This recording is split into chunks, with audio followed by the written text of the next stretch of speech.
सरपंच मंगेश साबळे बोलतोय। पण आज या ठिकाणी जिल्हा परिषद कार्यालय छत्रपती संभाजीनगर या ठिकाणी मी सरपंच म्हणून आलेलो नाही, तर माझ्या गावातल्या महिलांचा आवाज म्हणून या ठिकाणी आलेलो आहे। माझ्या गावातील महिला आहेत, त्यांना 2-2 किलोमीटर पाणी डोक्यावर आणावं लागतं, प्यायला पाणी नाही। सुरुवातीला शुद्ध पाणी नव्हतं म्हणून आडात बसून आंदोलन केलं, त्या महिलांनी मला मतदान दिलं आणि मी सरपंच झालो। आणि आज 2 वर्ष जवळपास होतोय।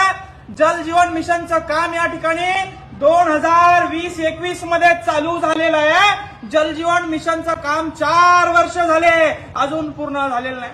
त्या छड्या आणल्या, पाईप आणले, रोडमध्ये दाबून टाकले, ते पाईप सडायला आले, मात्र जल जीवन मिशनचं काम अजून पूर्ण झालेलं नाही। 4 वर्ष झाले जल जीवन मिशनचं उद्घाटन झालं, 1,80,00,000 इस्टिमेट तयार केलं बघा मित्र। 4 वर्ष झाले, पाईप रोडमध्ये दाबून टाकले, अजून काम झालं नाही।